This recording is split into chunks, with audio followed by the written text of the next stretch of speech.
Good afternoon, music world. John here from What's Spinning, here tonight to rank the discography of the great Chaz Baer, Toroway Moi, South Carolina-based musical chameleon, a guy that has been at it for years. He's got a new album out this week. We're going to be dropping our review tomorrow. Definitely keep an eye out for that. But for right now, I decided to rank his sort of 8 most popular solo works. Watch that.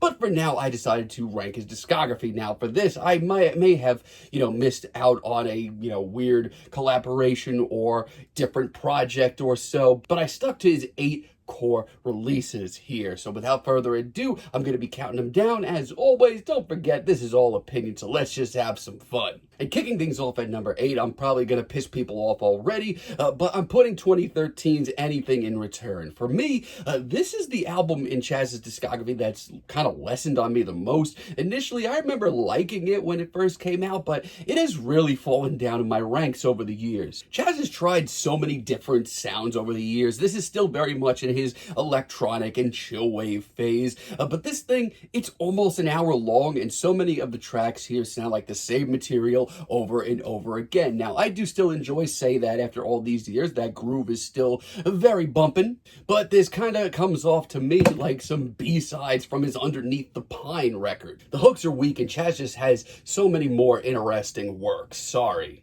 At number 7, I'm going to put 2019's Outer Peace. Now, this was one of the first reviews that I posted to YouTube when I came over from doing written reviews to video reviews. And my review at the time kind of put it middle of the road. I thought it was just all right as far as Chaz's work goes. I mean, it kicks off with Fading, which is just an awesome tune overall. I love hearing this track. I listen to this cut all the time. But the deconstructed club of the rest of this record just gets more and more awkward as it goes along. It comes off amateurish in the worst way. Half of these beats sound like my daughter made it on her Casio keyboard and she's 3. The production is flimsy. I'm not into Chaz's performances. Also, single-wise, Ordinary Pleasure and Freelance are 2 of the worst that Chaz has ever put out. At number 6, I'm going to put 2011's Underneath the Pine. Just roll with me here. This is a weird album for me, mostly because his debut, Causes of This, gave me so much hope for this chill wave and electronic sound. And when this album dropped, I felt like people were hyping it to no end. Chaz was a god at this time. And tracks like New Beat and Go With You, they are the real deal, some of Chaz's best tracks ever. But I feel like the album's inconsistent, and more than anything, I've never been that crazy about the production here. Now at number 5, I'm going to put 2014's Michael, which Toroway Moi put out under the Less Sins name. And honestly, it's a pretty freaking cool mixtape. This is Chaz's house record, and a lot of the licks that he uses on this thing are really groovy. There's a lot of great sample work here as well. And yeah, lyrically, this album's kind of not the most exciting thing from Chaz, and the second half falls off. But that whole first half, man, it is just sharp. It's produced well, it's flashy, and it'll get you on the dance floor. If you've never checked this project out, definitely do so. Now at number 4, I'm going to put Mahal. I initially didn't really know where I was going to put this on my tier list, but I'm feeling really comfortable with it here. This is Chaz's psych rock project. It shows him buffing up that hazy aesthetic, bumping up the volume as well, and guess what? Most of this album absolutely rules. Chaz sounds so comfortable here. This atmosphere just sounds like it was building up for years, and honestly, this record plays like a breeze. But this is just me. Most of this album is really exciting, but leading up to this album, it was the singles that really turned me off, and I still think it's some of the worst that Chaz has ever put out. I'm looking directly at tracks like Postman, The Loop as well. It's pretty rough in parts, but the majority of this album is just a really loving ode to the sounds of psych rock, and Chaz does it really a lot of justice. Now at number 3, I'm going to put Causes of This. This was the album that made me a Chaz fan overnight. I was very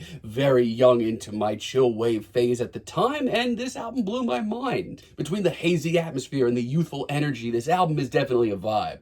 And it has this great, glistening film over it that isn't going to be for everyone. I get it if it's not. But tracks like Minors are some of my favorite Toroway Moi tracks ever. It's a great album. Now, at number 2, I'm going to put Boo Boo. And I feel like a lot of people are shocked when I tell them how much I love this record. And I have no idea why. I feel like Chaz absolutely nails the sad boy R&B sound. It's a sappy, dreary album that shows Chaz diving into failed relationships, gaining popularity, struggles with fame, same as well. I love this record. It's hazy, it's dreamy. Chaz's vocals are some of his most sincere ever. It's one of my favorite Chaz projects. And at number 1, this may upset a few as well, I'm putting What For. It's the album that I come back to the most in Chaz's discography. Initially, I thought this album was a little underrated or just nice to listen to every once in a while. But it is just so blissful and sweet and full of love. It's the album that I've listened to the most from him. Tracks like Lily and Empty Nesters are some of the best cuts that Toro y Moi has ever put out. And tracks like Buffalo and Spell It Out bring some serious grooves. It's not his flashiest project, but there is a sincerity and a simplicity to this record that makes me smile every single time I listen to it, and it's my favorite album that the man has ever put out. But definitely check out our record review tomorrow of his new album, Whole Earth. I'm going to be chatting about where I think it fits in his discography. Let me know if you like videos like this, and as always, let me know if you'd like me to rank somebody's discography in the future. I'm going to be ranking Oasis's discography in a few weeks, and until next time, have a great day, friends.